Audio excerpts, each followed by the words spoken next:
میں نے اپنے گھر ایک مزدور لگایا، وہ کرسچن تھا، پروٹیسٹنٹ میں. تو میں نے اس سے ایک دن تھوڑا ریلیجن پہ ڈسکشن کی، تو مجھے کہنے لگا جی آپ انبیاء کو معصوم مانتے ہیں؟ میں نے کہا ہاں جی. تو وہ کہنے لگے ہم تو انبیاء کو معصوم نہیں مانتے. تو میں نے کہا کیوں؟ کہتا جی تورات میں بھی، انجیل کے اندر بھی انبیاء کی غلطیوں کا بیان ہوا ہے، تو کیا قرآن میں نہیں ہوا ہوا؟ میں نے کہا یار ہوا تو ہوا ہے. تو کہتا سر آپ نے کبھی سوچا نہیں ہے کہ یہ معصومیت کا عقیدہ پھر نکالا کہاں سے ہے؟ قرآن میں حضرت آدم کی غلطی کا ذکر ہے، ابراہیم علیہ السلام کی غلطی کا ذکر ہے، نوح علیہ السلام کی غلطی کا ذکر ہے، موسیٰ علیہ السلام کی غلطی کا ذکر ہے، کئی مقامات پہ نبی علیہ السلام کی اجتہادی خطاؤں کا اور لغزشوں کا ذکر موجود ہے. تو یہ معصومیت کہاں سے نکالی ہوئی ہے؟ تو میں پھر پہلی دفعہ تھنک آؤٹ آف باکس کیا، پھر میں بڑے بڑے علماء کے پاس گیا، لیکن کوئی سننے کے لیے تیار نہیں تھا، حوصلہ ہی نہیں تھا.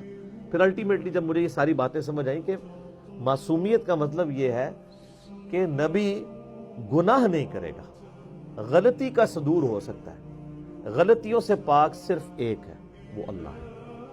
اب مجھے بتائیں یونس علیہ السلام سے غلطی ہوئی نا، اور کتنا عتاب کہ اللہ تعالیٰ فرماتا ہے کہ یونس علیہ السلام سورہ الصافات میں مچھلی کے پیٹ سے اس دن نکالے جاتے جس دن مردے قبروں سے نکلیں گے اگر وہ اللہ تعالیٰ سے معافی نہ مانگتے.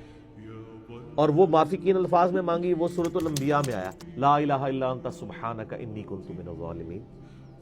تو غلطی ہوئی ہے تو معافی مانگی ہے نا سر. پھر اللہ نے معاف بھی کیا.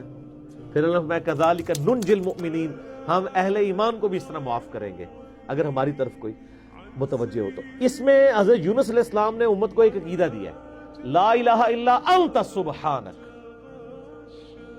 تیرے سوا کوئی معبود نہیں ہے اللہ، صرف پاک تو ہے غلطیوں سے. یہ جو سبحان اللہ کی کوالٹی ہے کسی مخلوق کو دے سکتا ہے بندہ؟ مخلوق میں تو عیب ہے. مخلوق کا سب سے بڑا عیب موت ہے سر، موت عیب ہے. ہم اپنے آپ کو موت سے آزاد نہیں کر سکتے. اللہ نے یہی تو پھر وہ سخت جواب اینٹی وینم اور پھکی کے طور پہ عیسائیوں کو کہا ہے نا سورۃ المائدہ کی آیت نمبر 17 میں، کہ تم کہتے ہو جیزس کرائسٹ جو ہے یہ خدا ہے، اگر اللہ ارادہ کرے عیسیٰ اس کی ماں سب کو ہلاک کر دے، اللہ کو کون پوچھ سکتا ہے؟ اللہ کا کوئی کیا بگاڑ لے گا؟ اور یہی بات اس صورت میں ہمارے نبی علیہ السلام کے بارے میں بھی آ جائے گی. قل ارأیتم ان اہلکنی اللہ ومن معی او رحمنا فمن یجیر الکافرین من عذاب علیم.